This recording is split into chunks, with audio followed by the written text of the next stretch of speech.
Waalaikumsalam warahmatullahi wabarakatuh. Gimana kabarnya anak-anak ini? Alhamdulillah baik. Silakan berdoa terlebih dahulu sebelum kita belajar. Silakan. Bismillahirrahmanirrahim. Alhamdulillahirabbil alamin. Ar-Rahmanir-Rahim. Maliki yaumiddin. Iyyaka na'budu wa iyyaka nasta'in. Ihdinas siratal mustaqim. Siratal ladzina an'amta 'alaihim ghairil maghdubi 'alaihim waladdallin.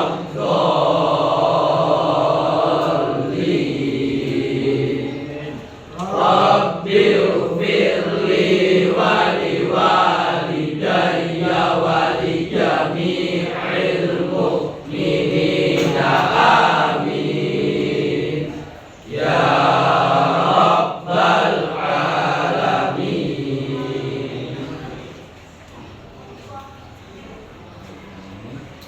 Baik, sebelum belajar kita absen terlebih dahulu ya. Hari ini yang tidak masuk siapa ya?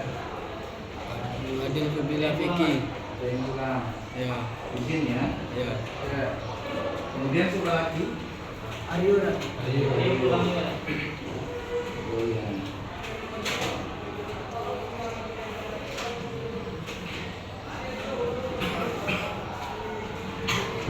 Berarti ada 2 orang yang di sini hari ini ya. Baik. Baik, pada hari ini kita akan belajar mata pelajaran PT itu tentang bab mahram. Mahram atau perempuan yang haram dinikahi, kemudian macam-macam pernikahan terlarang. Tugas hari ini pada kelompok 3 ya, kelompok 2 ya. Kepada kelompok 2 dipersilakan untuk maju ke depan. Silakan.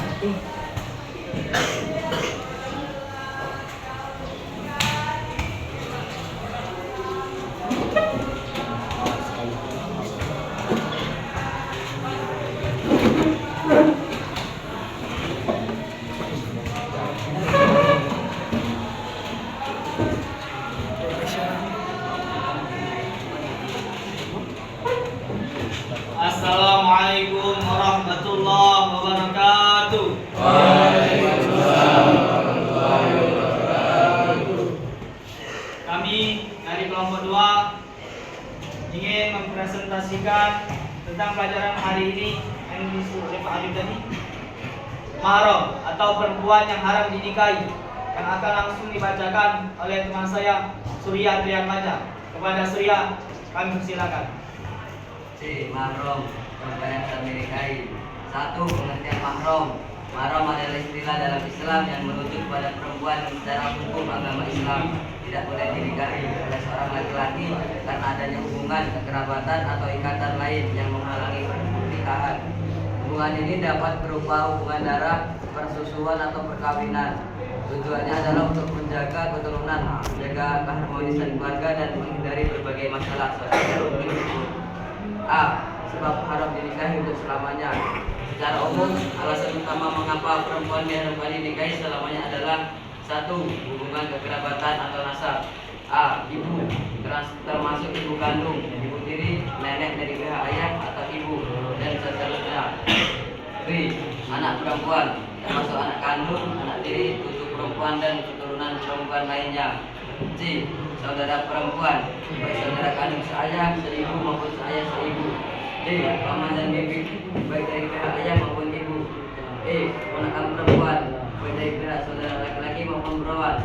Allah SWT berfirman dalam surah An-Nisa ayat 23 yang artinya diharapkan atas kamu menikahi ibu-ibumu, anak perempuanmu, saudara-saudara perempuanmu, saudara-saudara perempuan ayahmu, saudara-saudara perempuan ibumu, anak-anak perempuan dari saudara laki-lakimu, anak-anak perempuan dari saudara perempuanmu. 2. Hubungan persusuan. Wanita yang menyusui seorang laki-laki, maka laki-laki tersebut tidak boleh menikahi anak perempuan dari wanita yang menyusui dirinya. Hal ini karena adanya ikatan persaudaraan susu yang dianggap sama dengan hubungan darah. 3. Hubungan pernikahan. A. Istri ayah, baik istri pertama, kedua atau seterusnya. B. Istri anak laki-laki, istri pertama, kedua atau seterusnya. Allah SWT berfirman dalam surah An-Nisa ayat 22 berikut ini. Artinya, janganlah kamu menikahi wanita-wanita yang telah dinikahi ayah kecuali kejadian pada masa yang telah lampau. B. Sebab haram dinikahi sementara. Berikut beberapa alasan utama mengapa seorang perempuan haram dinikahi untuk sementara. 1. Masa iddah. Iddah talak. Setelah seorang wanita diceraikan, ia memasuki masa iddah. Selama masa ini, ia tidak boleh menikah dengan laki-laki lain. Tujuan iddah adalah untuk memastikan tidak adanya kehamilan dari pernikahan sebelumnya dan memberikan waktu bagi wanita untuk menyesuaikan diri dengan status barunya. Iddah wafat. Jika seorang suami meninggal, istri juga harus menjalani masa iddah. Tujuannya sama seperti iddah talak, yaitu untuk memastikan tidak ada kehamilan dan memberikan waktu untuk kabul. 2. Pernikahan yang sah. Istri orang lain. Seorang wanita yang telah sah menikah dengan laki-laki lain tentu saja haram menikah dengan laki-laki lain. Pernikahan yang sah menciptakan ikatan yang kuat dan eksklusif antara suami dan istri. 3. Perempuan yang sedang dalam ihram. Wanita yang sedang melakukan ibadah haji atau umrah berada dalam keadaan ihram. Dalam ihram terdapat larangan-larangan tertentu termasuk menikah. Yang kedua yang akan dilanjutkan oleh saudara Adi Pamungkas. Saudara Adi Pamungkas, kami persilakan. Macam-macam pernikahan terlarang. Nikah terlarang adalah pernikahan yang tidak diperbolehkan dalam Islam karena suatu sebab. Adapun macam-macam pernikahan yang dilarang dalam agama Islam yaitu sebagai berikut. Nikah mut'ah. Nikah mut'ah adalah pernikahan yang dilakukan dalam jangka waktu tertentu dengan kesepakatan kedua belah pihak. Jenis pernikahan ini telah dilarang secara tegas oleh Rasulullah SAW. Alasannya, nikah mut'ah cenderung mengarah pada perbuatan zina, tidak memberikan kepastian hukum bagi anak yang dilahirkan, dan bertentangan dengan konsep pernikahan yang sakral dan permanen dalam Islam. Lalu ada nikah shighar atau kawin tukar. Nikah shighar adalah pernikahan yang dilakukan dengan syarat saling menikahkan tanpa mahar. Misal, seorang pria menikahkan anaknya dengan syarat pria tersebut dinikahkan dengan anak perempuannya tanpa memberikan mahar. Jenis pernikahan ini dianggap tidak adil dan merendahkan martabat perempuan. Lalu ada juga yang namanya nikah mahalli. Nikah mahalli adalah pernikahan yang dilakukan dengan tujuan untuk menghalalkan hubungan suami istri yang telah terjadi sebelumnya. Misal, seorang pria menikahi seorang wanita yang telah ia cerai 3 kali dengan tujuan untuk kembali berhubungan suami istri. Jenis pernikahan ini dianggap tidak sesuai dengan tujuan pernikahan yang sebenarnya. Sehubungan dengan hal tersebut, Allah SWT berfirman dalam surah Al-Baqarah ayat 230 sebagai berikut. فَإِنْ طَلَّقَهَا فَلَا تَحِلُّ لَهُ مِنْ بَعْدُ حَتَّى تَنكِحَ زَوْجًا غَيْرَهُ. Artinya, jika dia menceraikannya kembali, perempuan itu tidak halal lagi baginya hingga dia menikah dengan laki-laki yang lain. Yang terakhir adalah nikah beda agama. Nikah beda agama adalah suatu pernikahan yang dilakukan oleh 2 orang yang memiliki keyakinan agama yang berbeda. Dalam Islam, pernikahan berbeda agama hukumnya haram dan tidak sah. Allah berfirman dalam surah Al-Baqarah ayat 250 bagi berikut. ولا تنكحوا المشركات حتى يؤمن ولا أمة مؤمنة خير من مشركة ولو أعجبتكم ولا تنكحوا المشركين حتى يؤمنوا ولعبد مؤمن خير من musyrik walau a'jabakum. Artinya, dan janganlah kamu menikahi perempuan syirik sebelum mereka beriman. Sungguh hamba saya perempuan yang beriman lebih baik daripada perempuan musyrik meskipun dia menarik hatimu. Dan janganlah kamu menikahi laki-laki musyrik sebelum mereka beriman. Sungguh budak laki-laki yang beriman lebih baik daripada laki-laki musyrik meskipun ia menarik hatimu. Dari yang dibacakan dari saudara Surya dan Adi tadi, apakah ada yang ingin ditanyakan? Ya, mungkin ada yang mau bertanya, silakan. Ada.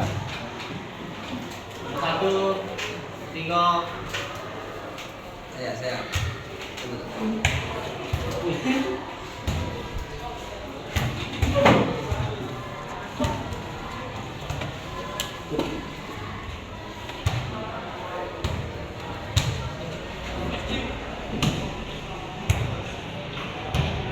Halo. Oke, saya mau bertanya. Oke, saudara Iza. Kelompok dari kelompok 5. 5.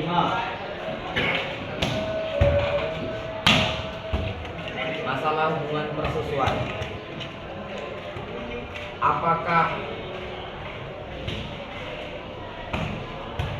susu ASI yang sudah dikeluarkan ditempatkan di dalam botol, habis itu dikasihkan ke anak, itu masih apa? Tetap masuk hubungan persusuan?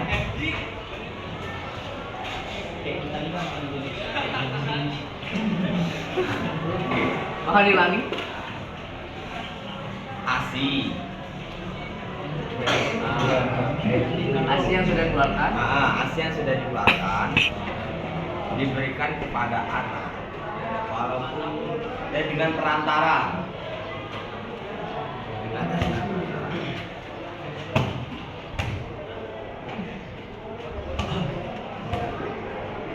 Apakah itu masih termasuk hubungan persusuan?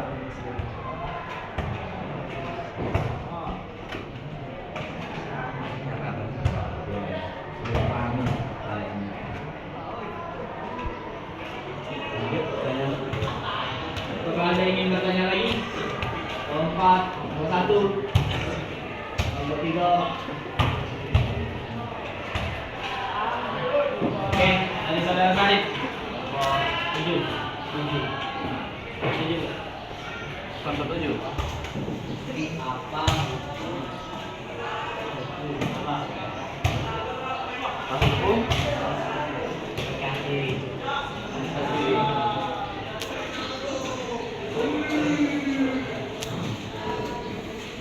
Sudah. Apakah ada yang bertanya lagi? Nomor 6.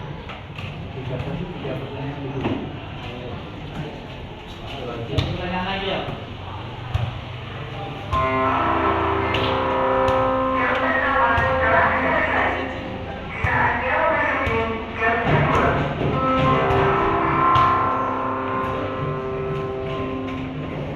Ustaz, jawab dulu. Oke, jawab.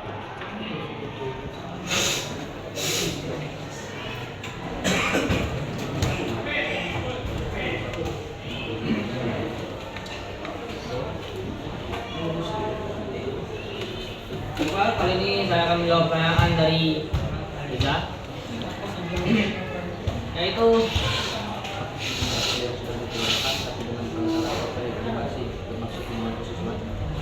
apakah ASI yang telah dikeluarkan hanya saja dengan perantara masih disebut dengan hubungan persusuan? Ya. Kalau menurut saya, nggak tahu kalau orang lain. Menurut saya itu masih. Alasannya karena yang diminum oleh anak itu berasal dari ibunya atau dari wanita itu. Meskipun itu langsung menyedotnya atau dengan perantara seperti botol. Oke. Apakah bisa dibahas? Insyaallah bisa.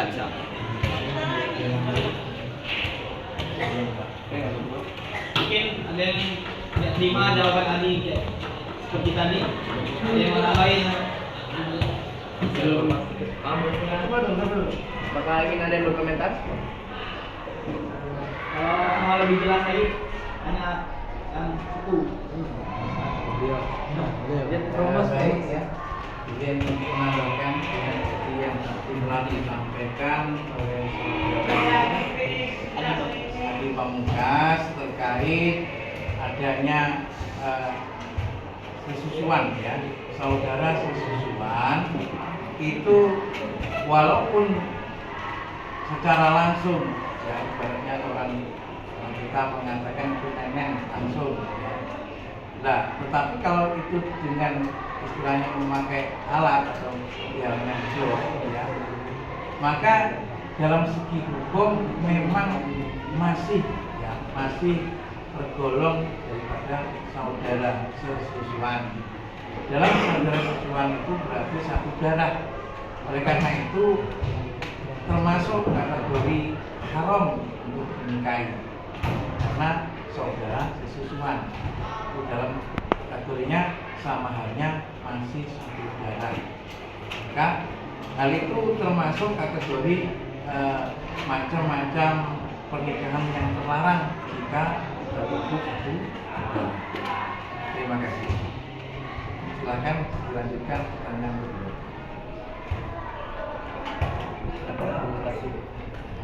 Selanjutnya saya akan menjawab pertanyaan dari Syarif. Mohon perhatian. Pertanyaannya adalah apa hukum nikah siri? Pertama saya akan menjelaskan dulu apa itu nikah siri. Nikah siri ialah menikah tanpa pengumuman. Seperti menikah hanya saja tidak ada acara nikah. Hukumnya boleh, hanya saja hukumnya bisa menjadi makruh jika ada kemungkinan untuk timbulnya fitnah. Sudah, saudara Sarif? Saudara Sarif, lebih jelas. Ya, apakah ada yang ingin menambahi dari jawaban Ali tadi?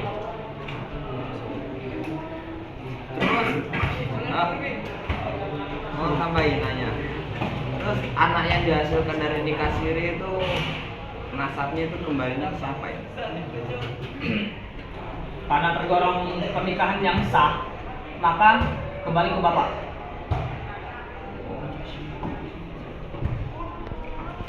Apakah ada yang ingin menambahkan lagi? Bisa. Bapak?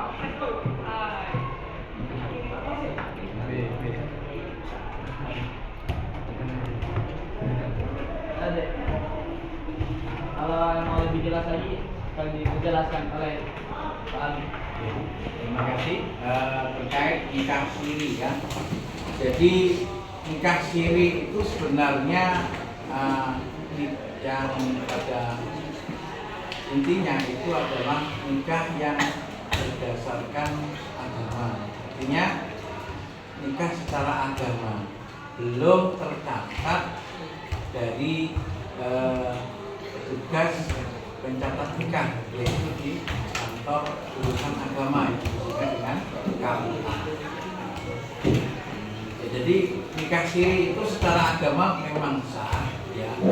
Tapi secara negara belum diusahakan kalau belum adanya buku nikah ya. Jadi karena belum tercatat di kantor urusan agama atau kantor KUA, maka secara negara belum sah ya. Tapi dalam hal itu perlu diurus setelah nikahnya itu mungkin bisa halnya ini berbagai sebab ya. Di antaranya sebabnya, apalagi di zaman sekarang ini, itu ada istilahnya pergaulan bebas. Akibat pergaulan bebas ini, Astagfirullahaladzim, nah, jadi kebanyakan anak-anak muda sekarang karena pergaulan bebas sehingganya dia melakukan zina, ya Allah, sehingganya mau nggak mau akhirnya dinikahkan. Nah ini sebenarnya hal-hal yang sangat ironis sekali, terutama bagi umat Islam. Kenapa? Karena pada prinsipnya Allah memerintahkan allazi amarna bin nikah wa harrama syibah. Jadi itu jelasnya. Allah yang memerintahkan untuk melaksanakan nikah kita umat beliau Nabi Muhammad SAW dan mengharamkan nikah. Diperkuat lagi dari sabda Rasulullah SAW, nikah sunnati faman raghiba an sunnati falaisa minni. Nah ini jelas sekali. Nikah adalah sunnahku. Barang siapa yang melakukan nikah maka dia tergolong nikah. Dan barang siapa yang tidak mau faman raghiba an sunnati, dia tidak mau melakukan nikah maka bukan termasuk golongan kata Rasulullah. Nah ini sangat bagi kita ini sebagai peringatan yang keras bahwa bukan tergolong umat Rasulullah bagi mereka yang melakukan zina. Nah ini maksudnya ya. Jadi memang secara hukum agama nikah siri itu sah, tapi secara negara belum sah. Jadi yang sebaiknya, yang afdolnya itu baik nikah secara negara yang tertulis di kantor KUA, kemudian dinikahkan secara resmi, artinya kan seperti itu. Itulah pernikahan yang terhormat, bukan pernikahan yang tidak terhormat. Kategorinya memang kalau nikah siri itu memang pernikahan yang tidak terhormat. Kenapa? Karena tidak bisa diketahui khalayak umum. Tapi kalau pernikahan yang terhormat itu sepertinya yang tercatat dalam kantor urusan agama dinikahkan oleh penghulu. Nah, maka itulah baik secara agama maupun secara negara sah itu yang jadi walaupun memang itu memang bisa halnya dalam nikah sendiri itu sah secara agama tapi belum sah secara negara. Maka yang otomatisnya ya kita harus menghindari terutama anak-anak santri. Nah ini insya Allah kalau saya yakin mudah-mudahan tidak akan ada yang melakukan perzinahan. Amin. Kalau yang di luar MA Madrasah Aliyah saya tidak bisa menjamin karena pergaulan bebas.